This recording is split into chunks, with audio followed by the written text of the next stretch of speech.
ನಮಸ್ಕಾರ, ಕೆಸಿಎನ್ ವಾರ್ತೆಗಳಿಗೆ ಸ್ವಾಗತ. ಮೊದಲಿಗೆ ವಾರ್ತಾ ಮುಖ್ಯಾಂಶಗಳು. ಗೃಹ ಸಚಿವ ಚೆನ್ನಿತ್ತಲಾಗೆ ಜಿಲ್ಲೆಯಲ್ಲಿ ನಾಗಾಲೋಟದ ಕಾರ್ಯಕ್ರಮ.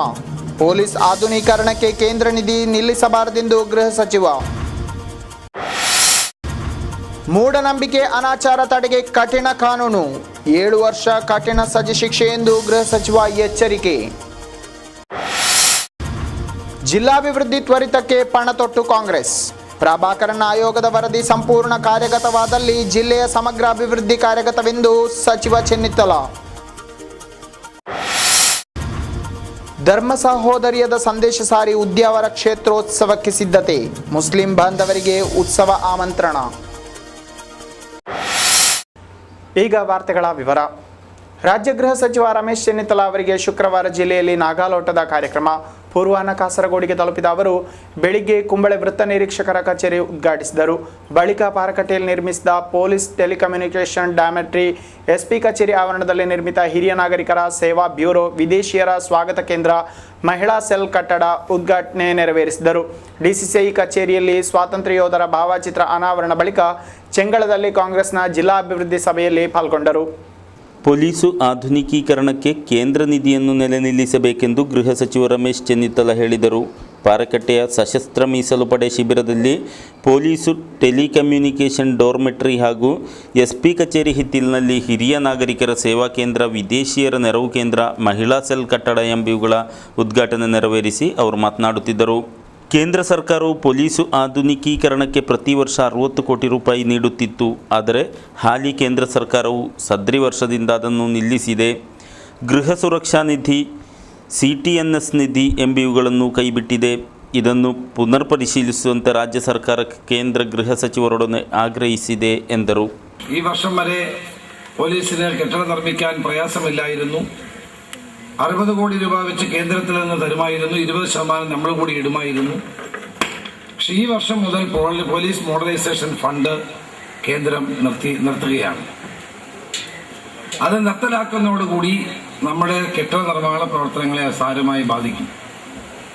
അതുമാത്രമല്ല, CCTNS ക്രൈം, മറ്റ് സ്ഥലങ്ങളിൽ ക്രൈം ചെയ്താലും ഇവിടേക്ക് വന്നാൽ അത് ബോധ്യപ്പെടാനും മനസ്സിലാക്കാനും വേണ്ടിയിട്ടുള്ള CCTNS സംവിധാനം കേന്ദ്രത്തിന്റെ ഫണ്ട് നിർത്തിയിരിക്കുകയാണ്.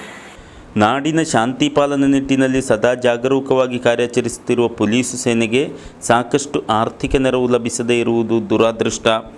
ಈ ನಿಟ್ಟಿನಲ್ಲಿ ಕೇಂದ್ರವು ತನ್ನ ನಿಲುವನ್ನು ಪುನರ್ ಪರಿಶೀಲಿಸಲೇಬೇಕು ಎಂದರು.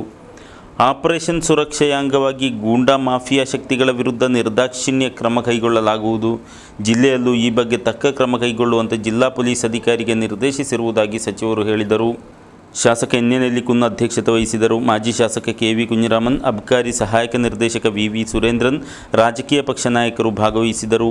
ಕಣ್ಣೂರು DIG ದಿನೇಂದ್ರ ಕಶ್ಯಪ್ ಸ್ವಾಗತಿಸಿ ಜಿಲ್ಲಾ ಪೊಲೀಸ್ ಅಧಿಕಾರಿ ಎ ಶ್ರೀನಿವಾಸ್ ವಂದಿಸಿದರು. DYSP P ತಂಬಾನ್ ವರದಿ ಮಂಡಿಸಿದರು. ಇದಕ್ಕೂ ಮೊದಲು ಕುಂಬಳೆಯಲ್ಲಿ ಕುಂಬಳೆ CI ಕಚೇರಿ ಕಟ್ಟಡವನ್ನು ಸಚಿವ ಚೆನ್ನಿತ್ತಲ ಉದ್ಘಾಟಿಸಿದರು. ಈ ವೇಳೆ ಮಾತನಾಡಿದ ಅವರು, ಪೊಲೀಸ್ ಇಲಾಖೆಯು ರಾಜ್ಯದಲ್ಲಿ ಸ್ತುತ್ಯರ್ಹ ಸೇವೆ ನೀಡುತ್ತಿದೆ. ಆಪರೇಷನ್ ಕುಬೇರ, ಮದ್ಯ ಮಾದಕ ವಸ್ತು ವಿರುದ್ಧ ಗ್ರೀನ್ ಕ್ಯಾಂಪಸ್, ಸೇಫ್ ಕ್ಯಾಂಪಸ್ ಯೋಜನೆ, ಆಪರೇಷನ್ ಸುರಕ್ಷಾ ಮೊದಲಾದವು ರಾಷ್ಟ್ರ ಮಟ್ಟದಲ್ಲೇ ಗಮನ ಸೆಳೆದಿದೆ ಎಂದರು. ഇന്ന് കേരള പോലീസ് വളരെ വിപുലമായ തോതിലുള്ള പദ്ധതികളും പരിപാടികളും ജനങ്ങളുമായി ബന്ധപ്പെട്ട് നടപ്പാക്കിക്കൊണ്ടിരിക്കുന്ന കാലമാണ്. ഓപ്പറേഷൻ കുബേര, കൊള്ളപ്പലിശക്കാരിൽ നിന്ന് കേരളത്തെ രക്ഷിക്കാനുള്ള പദ്ധതി വിജയകരമായി നടപ്പാക്കാൻ നമുക്ക് സാധിച്ചു. ക്ലീൻ ക്യാമ്പസ്, സേഫ് ക്യാമ്പസ് പരിപാടി, അത് നമ്മുടെ നാട്ടിലെ കുട്ടികളിൽ ഇന്ന് മദ്യത്തിന്റെയും മയക്കുമരുന്നിന്റെയും സ്വാധീനം കുറച്ചുകൊണ്ടുവരാൻ വേണ്ടിയുള്ള പരിപാടിയാണ്. പുതിയ ഒരു പരിപാടി ഇപ്പോൾ നമ്മൾ ആരംഭിച്ചിട്ടുണ്ട്. ഓപ്പറേഷൻ സുരക്ഷ, ഗുണ്ടകളെയും സാമൂഹ്യ വിരുദ്ധന്മാരെയും പരിപൂർണമായി അടിച്ചമർത്തിക്കൊണ്ട് നാട്ടിലെ സമാധാനം നിലനിർത്താനുള്ള പോലീസിന്റെ പ്രവർത്തനമാണിത്. ಶಾಸಕ PB ಅಬ್ದುಲ್ ರಸಾಕ್ ಅಧ್ಯಕ್ಷತೆ ವಹಿಸಿದರು. ADGP ಶಂಕರ್ ರೆಡ್ಡಿ ಮುಖ್ಯ ಭಾಷಣ ಮಾಡಿದರು. ಜಿಲ್ಲಾ ಪಂಚಾಯತ್ ಸದಸ್ಯ ಶಂಕರ್ ರೈ ಮಾಸ್ಟರ್, ಕುಂಬ್ಳೆ ಗ್ರಾಮ ಪಂಚಾಯತ್ ಅಧ್ಯಕ್ಷ UV ತಾಹಿರಾ, ಉಪಾಧ್ಯಕ್ಷ ಮಂಜುನಾಥ್ ಆಳ್ವ, ಸದಸ್ಯ ಉಷಾ ಕುಮಾರಿ, ವಿವಿಧ ಪಕ್ಷ ನಾಯಕರು, ಪೊಲೀಸ್ ಅಧಿಕಾರಿಗಳು ಪಾಲ್ಗೊಂಡರು. DIG ದಿನೇಂದ್ರ ಕಶ್ಯಪ್ ಸ್ವಾಗತಿಸಿ ಜಿಲ್ಲಾ ಪೊಲೀಸ್ ಅಧಿಕಾರಿ ಶ್ರೀನಿವಾಸ್ ವಂದಿಸಿದರು. ಜಿಲ್ಲೆಯ ಅಭಿವೃದ್ಧಿ ಚಟುವಟಿಕೆಗಳನ್ನು ಮತ್ತಷ್ಟು ತ್ವರಿತಗೊಳಿಸಲು ಹಾಗೂ ಕ್ರಿಯಾಶೀಲತೆ ಮೂಡಿಸಲು ಕಾಂಗ್ರೆಸ್ ಜಿಲ್ಲಾ ಸಮಿತಿಯ ನೇತೃತ್ವದಲ್ಲಿ ಜಿಲ್ಲಾ ಅಭಿವೃದ್ಧಿ ಕಾರ್ಯಾಗಾರ ನಡೆಸಲಾಯಿತು. ಶುಕ್ರವಾರ ಪೂರ್ವಾಹ್ನ ಚೆಂಗಳದಲ್ಲಿ ನಡೆದ ಕಾರ್ಯಾಗಾರವನ್ನು ರಾಜ್ಯ ಗೃಹ ಸಚಿವ ರಮೇಶ್ ಚೆನ್ನಿತ್ತಲ ಉದ್ಘಾಟಿಸಿದರು. ಪಕ್ಷ ನಾಯಕರು, ಕಾರ್ಯಕರ್ತರು ಭಾರೀ ಸಂಖ್ಯೆಯಲ್ಲಿ ನೆರೆದಿದ್ದರು. ಕಾರ್ಯಕ್ರಮವನ್ನು ಉದ್ಘಾಟಿಸಿ ಮಾತನಾಡಿದ ಗೃಹ ಸಚಿವರು, ಪ್ರಭಾಕರನ್ ಆಯೋಗ ವರದಿಯನ್ನು ಈ ಸರ್ಕಾರ ಸಂಪೂರ್ಣವಾಗಿ ಕಾರ್ಯಗತಗೊಳಿಸುವುದೆಂದು, ಕಾಸರಗೋಡಿನ ಸಮಗ್ರಾಭಿವೃದ್ಧಿಗಾಗಿ ತಿರುವನಂತಪುರದಲ್ಲಿ സദ്യದಲ್ಲೇ ഉന്നത മಟ್ಟದ സഭೆ ನಡೆಸುವುದಾಗಿಯೂ ಹೇಳಿದರು.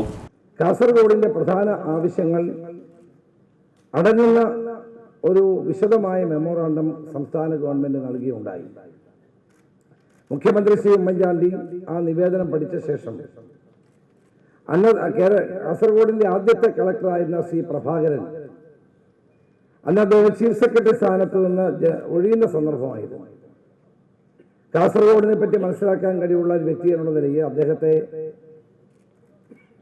നേതൃത്വത്തിൽ അദ്ദേഹം ഇതിനെപ്പറ്റി പഠിച്ച് റിപ്പോർട്ട് നൽകാനായി ഏകാംഗ കമ്മീഷനായി ചുമതലപ്പെടുത്തി. ಡಿಸಿಸಿಐ ಅಧ್ಯಕ್ಷ ಸಿ.ಕೆ. ಶ್ರೀಧರನ್ ಅಧ್ಯಕ್ಷತೆ ವಹಿಸಿದರು. ಕೆಪಿಸಿಸಿ ಪ್ರಧಾನ ಕಾರ್ಯದರ್ಶಿ N. Subramanian, K. Neelakantan, DCCI ಪ್ರಧಾನ ಕಾರ್ಯದರ್ಶಿ A. Kayyamkudal, P. Ashraf Ali, P. Gangadhara Nair, K. Belthambu ಮೊದಲಾದವರು ಭಾಗವಹಿಸಿದರು. ತಜ್ಞ ವ್ಯಕ್ತಿಗಳು ಪ್ರಬಂಧ ಮಂಡಿಸಿದರು. ಈ ವೇಳೆ ಕೈಗಾರಿಕೆ, ವಾಣಿಜ್ಯ ಕ್ಷೇತ್ರದ ಪ್ರಮುಖರನ್ನು ಸನ್ಮಾನಿಸಲಾಯಿತು. ರಾಜ್ಯದಲ್ಲಿ ಮೂಢನಂಬಿಕೆ ಹಾಗೂ ಅನಾಚಾರಗಳನ್ನು ತೊಡೆದುಹಾಕಲು ಕಠಿಣ ಕ್ರಮ ಸ್ವೀಕರಿಸುವುದಾಗಿ ಗೃಹ ಸಚಿವ ರಮೇಶ್ ಚೆನ್ನಿತ್ತಲ ಘೋಷಿಸಿದ್ದಾರೆ. ಈ ಕಾನೂನು ಎಂದೂ ಧರ್ಮ ವಿಶ್ವಾಸಗಳಿಗೆ ಎದುರಾದ್ದಲ್ಲವೆಂದು ಅವರು ಸ್ಪಷ್ಟೀಕರಿಸಿದರು. ಕಾಸರಗೋಡು ಜಿಲ್ಲಾ ಕಾಂಗ್ರೆಸ್ ಸಮಿತಿ ಕಚೇರಿಯಲ್ಲಿ ಸ್ವಾತಂತ್ರ್ಯ ಯೋಧರಾಗಿದ್ದ ಮಹಮ್ಮದ್ ಶೇರೋಲ್ ಹಾಗೂ ಎ.ಸಿ. ಕಣ್ಣನ್ ನಾಯರ್ ಅವರ ಭಾವಚಿತ್ರಗಳಿಗೆ ಪುಷ್ಪಾರ್ಚನೆ ಗೈದ ಬಳಿಕ ಚೆನ್ನಿತ್ತಲ ಮಾತನಾಡುತ್ತಿದ್ದರು. ಜನರ ನಂಬಿಕೆಯನ್ನು ದುರ್ಬಳಕೆ ಮಾಡಿ ಮೂಢನಂಬಿಕೆಗಳನ್ನು ಹುಟ್ಟಿಸಿ ಅನಾಚಾರ, ಸುಲಿಗೆ ನಡೆಸುವ ನೀಚ ಕೃತ್ಯವು ರಾಜ್ಯದಲ್ಲಿ ಹೆಚ್ಚಾಗುತ್ತಿರುವ ಹಿನ್ನೆಲೆಯಲ್ಲಿ ಈ ಕ್ರಮ ಕೈಗೊಳ್ಳಲಾಗಿದೆ. ಮೂಢನಂಬಿಕೆಯು ರಾಜ್ಯದಲ್ಲಿ ಅನೇಕ ಅಮಾಯಕ ಜೀವಗಳನ್ನು ಬಲಿ ತೆಗೆದುಕೊಂಡಿದೆ. ಇದರ ವಿರುದ್ಧ 7 ವರ್ಷಗಳವರೆಗೆ ಕಠಿಣ ಸಜ್ಜೆ ಲಭಿಸಬಹುದಾದ ಕಾನೂನು ಕಾರ್ಯಗತಗೊಳಿಸಲು ಗೃಹ ಖಾತೆ ಚಿಂತಿಸಿದೆ ಎಂದರು. ಈ ರೀತಿಯ ಕಾನೂನು ಮಹಾರಾಷ್ಟ್ರದಲ್ಲಿ ಚಾಲ್ತಿಯಲ್ಲಿದೆ. ಸದ್ಯವುಳ್ಳ ಐಪಿಸಿ, ಸಿಆರ್ಪಿಸಿ ಕಾನೂನುಗಳ ಆಧಾರದಲ್ಲೇ ಕ್ರಮ ಜರುಗಿಸಲಾಗುವುದು ಎಂದ ಸಚಿವರು ಕಣ್ಣೂರು ಜಿಲ್ಲೆಯ ರಾಜಕೀಯ ಹಿಂಸಾಚಾರ ಮಟ್ಟ ಹಾಕಲು ಸೂಕ್ತ ಕ್ರಮ ಕೈಗೊಂಡಿರುವುದಾಗಿ ಹೇಳಿದರು. ಡಿಸಿಸಿಐ ಅಧ್ಯಕ್ಷ C K. Sridharan, N. Subrahmanyan, KPCC ಕಾರ್ಯದರ್ಶಿ ಕೆ. ನೀಲಕಂಠನ್, ಡಿಸಿಸಿ ಪ್ರಧಾನ ಕಾರ್ಯದರ್ಶಿ ಎ. ಕಯ್ಯಾಂಕೂಡೆಲ್, ಪಿ. ಗಂಗಾಧರ ನಾಯರ್, ವಿನೋದ್ ಕುಮಾರ್ ಮೊದಲಾದವರು ಉಪಸ್ಥಿತರಿದ್ದರು. ಕಾಕಿಯೊಳಗೆ ಮಾನವೀಯತೆ ಇದೆ ಎಂಬುದನ್ನು ಸಾಂತ್ವನ ಚಟುವಟಿಕೆ ಮೂಲಕ ಪೊಲೀಸ್ ಸಂಘಟನೆಗಳು ಎತ್ತಿ ತೋರಿಸುತ್ತಿರುವುದು ಅಭಿನಂದನಾರ್ಹವೆಂದು ಗೃಹ ಸಚಿವ ರಮೇಶ್ ಚೆನ್ನಿತ್ತಲರವರು ಶ್ಲಾಘಿಸಿದ್ದಾರೆ. ಸಹೋದ್ಯೋಗಿಯ ಕಷ್ಟದಲ್ಲಿ ಸ್ಪಂದಿಸುವುದು, ನೆರವಾಗುವುದು ಅನಿವಾರ್ಯ. ಪೊಲೀಸ್ ಸಂಘಟನೆಗಳ ಈ ರೀತಿಯ ಕೈಂಕರ್ಯ ಮೆಚ್ಚಲೇಬೇಕಾದ್ದು ಎಂದು ಸಚಿವರು ಅಭಿಪ್ರಾಯಪಟ್ಟರು. ಸೇವೆಯಲ್ಲಿದ್ದ ವೇಳೆ ಅಕಾಲಿಕ ಮರಣವನ್ನಪ್ಪಿದ ಚಿತ್ತಾರಿಕಲ್ ಪೊಲೀಸ್ ಠಾಣೆಯ ಸಹಾಯಕ ಠಾಣಾಧಿಕಾರಿ ಪ್ರಭಾಕರನ್ ಅವರ ಕುಟುಂಬಕ್ಕೆ ಸಹಾಯ ನಿಧಿ ಹಸ್ತಾಂತರಿಸಿ ಸಚಿವರು ಮಾತನಾಡುತ್ತಿದ್ದರು. പോലീസ് സേനയിൽ സുദീർഘമായ പ്രവർത്തനം നടത്തി വരികയും നമ്മളെല്ലാവരുടെയും വിട്ടുപിരിഞ്ഞ ശ്രീ പ്രഭാകരൻ്റെ കുടുംബത്തിന് സഹായനിധി കൊടുക്കാൻ തയ്യാറായ പോലീസ് ഓഫീസേഴ്സ് അസോസിയേഷനെ ഞാൻ പ്രത്യേകം അഭിനന്ദിക്കാൻ ഈ അവസരം വിനിയോഗിക്കുകയാണ്. ഞങ്ങൾ വെച്ച ഏതാണ്ട് 4,33,000 രൂപയും 80,000 രൂപ പോലീസ് സൊസൈറ്റിയുടെ ഭാഗത്തു നിന്ന് കൊടുക്കാൻ ഒരു സാഹചര്യം ഒരുക്കിയ എല്ലാവരെയും ഞാൻ പ്രത്യേകം അഭിനന്ദിക്കാം. ಎಎಸ್ಐ ಪ್ರಭಾಕರನ್ ಕುಟುಂಬಕ್ಕೆ ನೆರವಾಗಲು ಕೇರಳ ಪೊಲೀಸ್ ಅಸೋಸಿಯೇಷನ್ ಹಾಗೂ ಕೇರಳ ಪೊಲೀಸ್ ಅಧಿಕಾರಿಗಳ ಅಸೋಸಿಯೇಷನ್ ಜಂಟಿಯಾಗಿ ನಿಧಿ ಸಂಗ್ರಹಿಸಿತ್ತು. ಶುಕ್ರವಾರ ಪೂರ್ವಾಹ್ನ ಕಾಸರಗೋಡು ಸಶಸ್ತ್ರ ಮೀಸಲು ಪಡೆ ಆವರಣದಲ್ಲಿ ಜರುಗಿದ ಸಮಾರಂಭದಲ್ಲಿ ಗೃಹ ಸಚಿವರು ನಿಧಿ ಹಸ್ತಾಂತರ ನಿರ್ವಹಿಸಿದರು. ಪೊಲೀಸ್ ಅಧಿಕಾರಿಗಳ ಅಸೋಸಿಯೇಷನ್ ರಾಜ್ಯಾಧ್ಯಕ್ಷ ಟಿ.ಪಿ. ಸುಮೇಶ್ ಅಧ್ಯಕ್ಷತೆ ವಹಿಸಿದರು. ಜಿಲ್ಲಾ ಪೊಲೀಸ್ ಅಧಿಕಾರಿ ಡಾಕ್ಟರ್ ಎ. ಶ್ರೀನಿವಾಸ್ ಸಂಸ್ಮರಣಾ ಭಾಷಣ ಮಾಡಿದರು. ಡಿವೈಎಸ್ಪಿಗಳಾದ ಪಿ. ತಂಬಾನ್, ಹರಿಶ್ಚಂದ್ರ ನಾಯಕ್, ಟಿ.ಪಿ. ರಂಜಿತ್, ಸಂಘಟನೆ ಪದಾಧಿಕಾರಿಗಳಾದ ಕೆ. ಸಂತೋಷ್, ಕೆ. ರವೀಂದ್ರನ್ ಮೊದಲಾದವರು ಮಾತನಾಡಿದರು. ಕೆ. ವಾಸುದೇವನ್ ಸ್ವಾಗತಿಸಿದರು. ಧರ್ಮ ಸಹೋದರಿಯದ ಮಾನವೀಯತೆ ಮಹಾ ಸಂದೇಶ ಸಾರಿ ಮಾಡ ಕ್ಷೇತ್ರೋತ್ಸವಕ್ಕೆ ಸಾಂಪ್ರದಾಯಿಕ ಸಿದ್ಧತೆ. ಉದ್ಯಾವರ ಮಾಡ ಶ್ರೀ ಅರಸು ಮಂಜುನಾಥ್ ಕ್ಷೇತ್ರ ಮಹೋತ್ಸವಕ್ಕೆ ಉದ್ಯಾವರದ 1000 ಜಮಾತ್ ಮಸೀದಿಯ ಪ್ರತಿನಿಧಿಗಳಿಗೆ ಆಮಂತ್ರಣ. ಶುಕ್ರವಾರ ಅಪರಾಹ್ನ ಶ್ರೀ ಕ್ಷೇತ್ರದ ದೈವ ಸಹಿತ ಸಮಿತಿಯವರು ಮಸೀದಿಗೆ ತೆರಳಿ ಆಮಂತ್ರಣವಿತ್ತರು. ಈ ವೇಳೆ ಮಸೀದಿ ವತಿಯಿಂದ ಕ್ಷೇತ್ರ ದೈವಕ್ಕೆ ಅದ್ದೂರಿ ಸ್ವಾಗತ ಕೋರಲಾಯಿತು. ವರ್ಷಂಪ್ರತಿ ಸಂಪ್ರದಾಯದಂತೆ ಈ ಬಾರಿಯೂ ಮಾಡ ಕ್ಷೇತ್ರದಿಂದ ಮಸೀದಿಗೆ ದೈವ ತೆರಳಿ ಜಾತ್ರೆಗೆ ಆಮಂತ್ರಣ ನೀಡಿತು. ದೈವ ಮಸೀದಿಗೆ ಆಗಮಿಸುತ್ತಿದ್ದಂತೆ ಮಸೀದಿ ವತಿಯಿಂದ ಭರ್ಜರಿ ಸ್ವಾಗತ ಲಭಿಸಿತು. ವರ್ಣಗಲೇವಾರ ಜಮಾತ್ ಸರ್ವೀರಗಲೇವಾರ ಜೈಕುಲು ನಿಚ್ಚ ಕಟ್ಟಡದ ಬೇಕಿದ್ದರ ಮಾಡಿಸುವರಿಗೆ ನಾರಾಯಣ ದೇವರ ಅಪ್ಪಣೆ ಪ್ರಕಾರ ಇದು ಕೆಕ್ಕಿಬಾಯಿ ಮಲ್ಲಿಗೆಡು ಸೊಂಟಬಾಯಿ ಕೇದಗಡಿ ಏಲೇರು ಕಡಲ ನಡುಕೇರ ಕಡಲು ಒಂದು ಮಾಯದರ ತೊಟ್ಟು ಮಾಯದ ಮಂಜಿಡು ಮಂಜೇಶ್ವರ ಧರ್ಮದ ಬಾಕಿಲಿಗೆ ಬರ್ಕೊಂಡ ಅಂತ ಮಾಡಿಸುವರಿಗೆ ಭೇಟಿ ಅಂತ ಜಾನಗ ಎಂಕುಲ್ಲ ಸೇಕರಿಕುಲ್ಲ ಕುರುಮೋರಿಗೆ ಭೇಟಿ ಆವಣ್ಣಂತ ಆಂಜ ವರ್ಣಗಲೇವಾರ ಜಮಾತ್ ಸರ್ವೀರಗಲೇವಾರ ಎಂಕುಲ್ಲ ಸೇಕರಿಕುಲ್ಲ ಭೇಟಿ ಆಡುವ ಪ್ರಕಾರ ಎಂಕುಲ್ಲ ಸೇಕರಿಕುಲ್ಲ ಭೇಟಿ ಆಡುವ ಪ್ರಕಾರ ಎಂಕುಲ್ಲ ಸೇಕರಿಕುಲ್ಲ ಭೇಟಿ ಆಡುವ.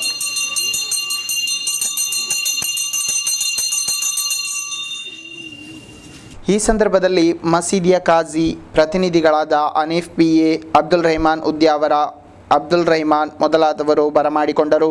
ಹಿಂದೂ ಮುಸ್ಲಿಂ ಸಹೋದರ್ಯದ ಸಂಕೇತವಾಗಿ 800 ವರ್ಷಗಳಿಂದ ಮಾಡ ಕ್ಷೇತ್ರದ ಜಾತ್ರೆಗೆ 1000 ಜಮಾತ್ ಮಸೀದಿಗೆ ತೆರಳಿ ಆಮಂತ್ರಣ ನೀಡುವುದು ವಾಡಿಕೆಯಾಗಿದೆ. ಜಾತ್ರೆಯು ಮೇ 8ರಿಂದ 12ರ ತನಕ ನಡೆಯಲಿದ್ದು, ಈ ವೇಳೆ ಮಸೀದಿಯ ಪ್ರತಿನಿಧಿಗಳಿಗಾಗಿ ಮೀಸಲಿರಿಸಿದ ಕಟ್ಟೆಯ ಬಲಭಾಗದಲ್ಲಿ ಹಿಂದೂಗಳು ಹಾಗೂ ಎಡಭಾಗದಲ್ಲಿ ಮುಸ್ಲಿಂ ಬಾಂಧವರು ಕುಳಿತು ಉತ್ಸವಕ್ಕೆ ನೇತೃತ್ವ ನೀಡಲಿದ್ದಾರೆ. ಇದು ಕೂಡ ಕೋಮು ಸೌಹಾರ್ದಕ್ಕೆ ಹಿಡಿದ ಮತ್ತೊಂದು ಕೈಗನ್ನಡಿ. ಮಂಜೇಶ್ವರದ ವರ್ಕಾಡಿ ಸಮೀಪದ ಮುರತ್ತಣೆ ಹಾಗೂ ಪರಿಸರ ಪ್ರದೇಶಗಳಲ್ಲಿ ಶನಿವಾರ ವಿದ್ಯುತ್ ದುರಸ್ತಿ ಕಾರ್ಯ ನಡೆಯಲಿದ್ದು, ಈ ನಿಮಿತ್ತ ವಿದ್ಯುತ್ ಮೊಟಕುಗೊಳ್ಳಲಿದೆ. ಬೆಳಿಗ್ಗೆ 9 ಗಂಟೆಯಿಂದ ಸಂಜೆ 5ರವರೆಗೆ ವಿದ್ಯುತ್ ಸಂಪರ್ಕ ಕಡಿತಗೊಳ್ಳಲಿದೆ ಎಂದು ಅಧಿಕಾರಿಗಳು ತಿಳಿಸಿದ್ದಾರೆ. ಉಕ್ಕಿನಡ್ಕದಲ್ಲಿ ಸ್ಥಾಪಿಸಲು ಉದ್ದೇಶಿಸಿರುವ ವೈದ್ಯಕೀಯ ಕಾಲೇಜು ನಿರ್ಮಾಣದ ಪ್ರಥಮ ಹಂತವನ್ನು ಮುಂದಿನ ಸೆಪ್ಟೆಂಬರ್ 30ರೊಳಗೆ ಪೂರ್ಣಗೊಳಿಸಲು ನಿರ್ಧರಿಸಲಾಗಿದೆ. ಜಿಲ್ಲಾಧಿಕಾರಿ ಕಚೇರಿಯಲ್ಲಿ ನಡೆದ ಪ್ರಾದೇಶಿಕ ಸಮಿತಿ ಸಭೆಯಲ್ಲಿ ಈ ನಿರ್ಣಯ ಕೈಗೊಳ್ಳಲಾಗಿದೆ. ADM H. ದಿನೇಶ್ ರವರ ಅಧ್ಯಕ್ಷತೆಯಲ್ಲಿ ಸಭೆ ಜರುಗಿತು. ಸಭೆಯನ್ನುದ್ದೇಶಿಸಿ ಮಾತನಾಡಿದ ಶಾಸಕ ಎನ್ ನೆಲ್ಲಿಕುನ್ನು ಅವರು, ವೈದ್ಯಕೀಯ ಕಾಲೇಜನ್ನು ಸಮಯಾನುಸಾರ ಪೂರ್ತಿಗೊಳಿಸಲಿರುವ ಎಲ್ಲ ಪ್ರಯತ್ನಗಳನ್ನು ನಡೆಸಲಾಗುವುದೆಂದು ತಿಳಿಸಿದರು. ಪ್ರಭಾಕರನ್ ಆಯೋಗ ವರದಿಯಲ್ಲಿ ಒಳಪಡಿಸಿದ ಯೋಜನೆ ಅನ್ವಯ ಪ್ರಥಮ ಹಂತದಲ್ಲಿ 25 ಕೋಟಿ ರೂಪಾಯಿ ಹಾಗೂ ನಬಾರ್ಡ್ನಿಂದ 68 ಕೋಟಿ ರೂಪಾಯಿ ಮಂಜೂರಾಗಿದೆ ಎಂದು ಮಾತುಕತೆ ವೇಳೆ ವಿಷಯ ಪ್ರಸ್ತಾಪವಾಯಿತು. ಈ ಕುರಿತು ಆರ್ಥಿಕ ಲೆಕ್ಕಾಚಾರಗಳನ್ನು ವಿಶೇಷಾಧಿಕಾರಿ ಡಾಕ್ಟರ್ PJR ಪಿಳ್ಳೆ ಮಂಡಿಸಿದರು. ಸಭೆಯಲ್ಲಿ ಜಿಲ್ಲಾ ಪಂಚಾಯತ್ ಕಾರ್ಯದರ್ಶಿ EP ರಾಜಮೋಹನನ್, ಜಿಲ್ಲಾ ಹಣಕಾಸು ಅಧಿಕಾರಿ K. ಕುಂಜಂಬು, ಯೋಜನಾಧಿಕಾರಿ K. ಗಿರೀಶ್ ಕುಮಾರ್ ಸಹಿತ ಹಲವರು ಉಪಸ್ಥಿತರಿದ್ದರು. ವಿವಿಧ ಬೇಡಿಕೆ ಮುಂದಿರಿಸಿ ಮೋಟಾರ್ ಕಾರ್ಮಿಕ ಎಂಪ್ಲಾಯೀಸ್ ಯೂನಿಯನ್ CITU ನೇತೃತ್ವದಲ್ಲಿ ಸಂಜೆ ಧರಣಿ ನಡೆಸಲಾಯಿತು. ಗುರುವಾರ ಸಾಯಂಕಾಲ ನಗರದ ಹೊಸ ಬಸ್ ನಿಲ್ದಾಣ ಪರಿಸರದಲ್ಲಿ ಜರುಗಿದ ಧರಣಿ ಸತ್ಯಾಗ್ರಹದಲ್ಲಿ ಹಲವಾರು ಮಂದಿ ಮೋಟಾರ್ ಕಾರ್ಮಿಕರು ಭಾಗವಹಿಸಿದರು. ಖಾಸಗಿ ಬಸ್ಸು ಕಾರ್ಮಿಕರನ್ನು ನಿರುದ್ಯೋಗಿಗಳನ್ನಾಗಿಸುವ ಸರ್ಕಾರದ ಧೋರಣೆ ಹಿಂತೆಗೆಯಬೇಕು. ರಾಷ್ಟ್ರೀಕೃತ ರೂಟ್ನಲ್ಲಿ ಖಾಸಗಿ ಬಸ್ಸುಗಳಿಗೆ ಪರವಾನಗಿ ನವೀಕರಿಸಿ ನೀಡಬೇಕು. ಕೆಲಸ ಖಾತ್ರಿಗೊಳಿಸಬೇಕು ಮೊದಲಾದ ಬೇಡಿಕೆ ಮುಂದಿರಿಸಿ ಮುಷ್ಕರ ನಡೆಸಲಾಗಿದೆ. ಮುಷ್ಕರವನ್ನು CITU ಜಿಲ್ಲಾಧ್ಯಕ್ಷ K. ಬಾಲಕೃಷ್ಣನ್ ಉದ್ಘಾಟಿಸಿದರು. സാമൂഹ്യ പ്രശ്നമെന്നുള്ളതിൽ തൊഴിലാളികളുടെ ജീവിതത്തെയും അവരുടെ കുടുംബത്തിൻ്റെ ജീവിതത്തെയുമെല്ലാം ബാധിക്കുന്ന, അവരുടെ വരുമാനത്തെ, അവരുടെ തൊഴിലിനെ ബാധിക്കുന്ന ഒരു പൊതു പ്രശ്നമെന്നുള്ള നിലയിൽ ഈ പ്രശ്നം ഗൗരവമായിട്ട് കാണുന്നതിന് വേണ്ടിയിട്ട് ബന്ധപ്പെട്ട അധികാരികൾ തയ്യാറാവേണ്ടതുണ്ട്. ಸಂಘಟನೆ ಮುಖಂಡ B. ಕೃಷ್ಣನ್ ಅಧ್ಯಕ್ಷತೆ ವಹಿಸಿದರು. TP ಪ್ರಮೋದ್, ರಾಜನ್ ಕರಿಚೇರಿ, ಪ್ರಭಾಕರನ್, ರಾಮಕೃಷ್ಣನ್ ಮೊದಲಾದವರು ಮಾತನಾಡಿದರು. ಗಿರಿಕೃಷ್ಣನ್ ಸ್ವಾಗತಿಸಿದರು. ಬಂಗ್ರ ಮಂಜೇಶ್ವರದ ಐಲ ಶ್ರೀ ಭಗವತಿ ಕ್ಷೇತ್ರ ಭಂಡಾರ ನಿಲಯದ ಬ್ರಹ್ಮಕಲಶೋತ್ಸವ ಶನಿವಾರದಿಂದ ಬುಧವಾರದವರೆಗೆ ಜರುಗಲಿದೆ. ಬಳಿಕ ಗುರುವಾರ ವರ್ಷಾವಧಿ ಜಾತ್ರೆ ನಡೆಯಲಿದೆ ಎಂದು ಸಮಿತಿ ಪದಾಧಿಕಾರಿಗಳು ಮಂಜೇಶ್ವರದಲ್ಲಿ ಕರೆದ ಸುದ್ದಿಗೋಷ್ಠಿಯಲ್ಲಿ ತಿಳಿಸಿದ್ದಾರೆ. 18ರಿಂದ 22ರವರೆಗೆ ಪ್ರತಿಷ್ಠಾ ಕಲಶ ನಡೆಯಲಿದ್ದು, 23ರಂದು ವರ್ಷಾವಧಿ ಜಾತ್ರೆ ಜರುಗುವುದು. ಇದರ ಅಂಗವಾಗಿ ಶನಿವಾರ ನಡೆಯುವ ಧಾರ್ಮಿಕ ಸಭೆಯನ್ನು ಕೊಂಡೇವೂರು ಯೋಗಾನಂದ ಸ್ವಾಮೀಜಿಗಳು ಉದ್ಘಾಟಿಸಲಿರುವರು. ಸಭೆಯ ಅಧ್ಯಕ್ಷತೆಯನ್ನು ಮುಂಬೈ ಭಗವತಿ ಸೇವಾ ಸಮಿತಿ ಅಧ್ಯಕ್ಷ ರವಿ S. ಮಂಜೇಶ್ವರ ವಹಿಸಲಿದ್ದಾರೆ. 22ರಂದು ಪ್ರತಿಷ್ಠೆ ನಡೆಯಲಿದೆ ಎಂದು ಸಮಿತಿ ಪದಾಧಿಕಾರಿಗಳು ವಿವರಣೆ ನೀಡಿದರು. ಕನಿಲಾ ಶ್ರೀ ಭಗವತಿ ಕ್ಷೇತ್ರದ ಭಂಡಾರ ನಿಲಯದ ಪುನರ್ ನಿರ್ಮಾಣ ಕೆಲಸ ಈಗಾಗಲೇ ಕಾಮಗಾರಿ ಪೂರ್ತಿಗೊಂಡಿರುವುದು ತಮಗೆಲ್ಲರಿಗೂ ತಿಳಿದಿರುವಂತೆ ಇದೇ ನಾಳೆಯಿಂದ ತಾರೀಕು 18ರಿಂದ ಮೊದಲುಗೊಂಡು 22 ತಾರೀಕಿನವರೆಗೆ ಬ್ರಹ್ಮಕಲಶೋತ್ಸವ ನಡೆಯಲಿಕ್ಕಿದೆ. ಕಲಶೋತ್ಸವದ ಅಂಗವಾಗಿ ವಿವಿಧ ದಿನಗಳಲ್ಲಿ ಸಾಂಸ್ಕೃತಿಕ ಕಾರ್ಯಕ್ರಮಗಳನ್ನು ಹಮ್ಮಿಕೊಳ್ಳಲಾಗಿದೆ ಎಂದು ತಿಳಿಸಿದರು. ಸುದ್ದಿಗೋಷ್ಠಿಯಲ್ಲಿ ಕ್ಷೇತ್ರ ಸಮಿತಿ ಅಧ್ಯಕ್ಷ ದಯಾನಂದ M, ಜೀರ್ಣೋದ್ಧಾರ ಸಮಿತಿ ಅಧ್ಯಕ್ಷ ಪದ್ಮನಾಭ ಕಡಪುರ, ಮಚ್ಚೇಂದ್ರ BM, ಆದರ್ಶ BM, ವಿಜಯ್, ಉಮೇಶ್ BM ಉಪಸ್ಥಿತರಿದ್ದರು. ಬದಿಯಡ್ಕ ನಿವಾಸಿಯ ಮೃತದೇಹ ನೇಣುಬಿಗಿದ ಸ್ಥಿತಿಯಲ್ಲಿ ಪತ್ತೆಯಾಗಿದೆ. ಬದಿಯಡ್ಕ ಸಮೀಪದ ನಿವಾಸಿ 35 ವರ್ಷ ಪ್ರಾಯದ ಮಂಜುನಾಥ ಮೃತರು. ಗುರುವಾರ ಸಂಜೆ ಬೇಳ ಸಮೀಪದ ನಿರ್ಜನ ಪ್ರದೇಶದಲ್ಲಿ ಮರಕ್ಕೆ ನೇಣುಬಿಗಿದ ಸ್ಥಿತಿಯಲ್ಲಿ ದೇಹ ಕಂಡುಬಂದಿದ್ದು, ಆತ್ಮಹತ್ಯೆ ಎಂದು ಶಂಕಿಸಲಾಗಿದೆ. ಮಂಜುನಾಥರ ವಿವಾಹ ನಿಶ್ಚಿತಾರ್ಥ ಇತ್ತೀಚೆಗೆ ನಡೆದಿತ್ತು. ಬದಿಯಡ್ಕ ಪೊಲೀಸರು ಕೇಸು ದಾಖಲಿಸಿಕೊಂಡಿದ್ದಾರೆ. ಮೃತರು ತಂದೆ ನಾರಾಯಣ, ತಾಯಿ ನಿರ್ಮಲಾ ಹಾಗೂ ಸಹೋದರಿಯರನ್ನು ಹೊಂದಿದ್ದಾರೆ. ಕರಿಚೇರಿ ಮೈಲಾಟಿಯ ಅವ್ವಾಡಕಂ ದೈವಸ್ಥಾನದ ಪುನರ್ಪ್ರತಿಷ್ಠಾ ಬ್ರಹ್ಮಕಲಶೋತ್ಸವ ಈ ತಿಂಗಳ 21ರಿಂದ 23ರವರೆಗೆ ಜರುಗಲಿದೆ. ಇದಕ್ಕಿರುವ ಸಿದ್ಧತಾ ಕಾರ್ಯಗಳು ಪೂರ್ತಿಯಾಗಿರುವುದಾಗಿ ಸಮಿತಿ ಪದಾಧಿಕಾರಿಗಳು ಸುದ್ದಿಗೋಷ್ಠಿಯಲ್ಲಿ ತಿಳಿಸಿದರು. ಅರವತ್ ದಾಮೋದರ ತಂತ್ರಿ ಪ್ರತಿಷ್ಠಾ ಕಲಶಕ್ಕೆ ಕಾರ್ಮಿಕತ್ವ ನೀಡಲಿದ್ದಾರೆ. ಕಲಶದ ಅಂಗವಾಗಿ 21ರಂದು ಬೆಳಿಗ್ಗೆ ಕರಿಚೇರಿ ವಿಳಕಮಾಡ ಕ್ಷೇತ್ರದಿಂದ ಶ್ರೀ ಕ್ಷೇತ್ರಕ್ಕೆ ಹಸಿರು ಹೊರೆ ಕಾಣಿಕೆ ಸಾಗಲಿದೆ. ಬಳಿಕ ಉಗ್ರಾಣ ತುಂಬುವುದರೊಂದಿಗೆ ಉತ್ಸವಕ್ಕೆ ಚಾಲನೆಯಾಗಲಿದೆ. 23ರಂದು ಮುಂಜಾನೆ 2:30 ಹಾಗೂ 4 ಗಂಟೆಯ ಮಧ್ಯಭಾಗದಲ್ಲಿರುವ ಶುಭ ಮುಹೂರ್ತದಲ್ಲಿ ಪ್ರತಿಷ್ಠೆ ನಡೆಯಲಿದೆ. ಸಾಂಸ್ಕೃತಿಕ ಕಾರ್ಯಕ್ರಮ, ಧಾರ್ಮಿಕ ಸಭೆಗಳನ್ನು ಹಮ್ಮಿಕೊಳ್ಳಲಾಗಿದೆ ಎಂದು ಪದಾಧಿಕಾರಿಗಳು ತಿಳಿಸಿದರು. ಸುದ್ದಿಗೋಷ್ಠಿಯಲ್ಲಿ ಕಲಶ ಸಮಿತಿ ಅಧ್ಯಕ್ಷ Narayana master, Damodara Nair, Kunjakrishna Nair, A Narayana master, ನ್ಯಾಯಾಧೀಶ ಎ ಬಾಲಕೃಷ್ಣ ನಾಯರ್ ಉಪಸ್ಥಿತರಿದ್ದರು.